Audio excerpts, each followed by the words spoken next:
இல்லை அது அவர் வந்து எந்த அளவுக்கு இயல்பான்னு வரனா, நீங்கள் வந்து சமூக வலைதளங்களில் ஒரு வீடியோ பார்த்துருக்கலாம். அவர் வந்து ஒரு மூதாட்டி கூட வந்து ஒரு கான்வர்சேஷன் நடக்கும். அந்த மூதாட்டி எதோ கேட்பாங்க அவங்கள்ட்ட. என்ன எனக்கெல்லாம் கொடுக்க மாட்டீங்க, அதெல்லாம் வரும் போ போ அப்படின்னு சொல்லிட்டு அந்த கான்வர்சேஷன் ரொம்ப இயல்பாக இருக்கும். ஓகேவா? அப்போ யோசித்தேன், ஒரு சிஎம் அவர் நினச்சா பேசுறதுக்கே தேவையில்ல அவங்கள்ட்ட. அவங்களுக்கு சரிக்கு சமமாக நின்று அவங்களுக்கு பதில் சொல்லி அது பார்க்கும்போது எனக்கு அப்போ புரியல, இப்போ தான் புரியுது. ஒன்றுமே போதுமான திறமை இல்லாமல் செயற்கையாக உருவாக்கப்பட்ட தலைவர் தான் திரு மு க ஸ்டாலின். அதுதான் சார், விளம்பரங்கள் மேல அவர் இமேஜ் கட்டமைக்கப்பட்டிருக்கு.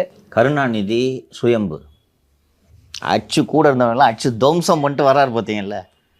பேச்சுவன்மை எவ்வளவு, இவரை விட சிறப்பான பேச்சுவன்மை நெடுஞ்செழியனுக்கு இருந்தாலும் சம்பத்துக்கு இருந்தாலும், சொல்லின் செல்வர்னு வாங்க சம்பத், அவர்களெல்லாம் இருந்தாலும் இவர்தான் தலைவராகிறார்.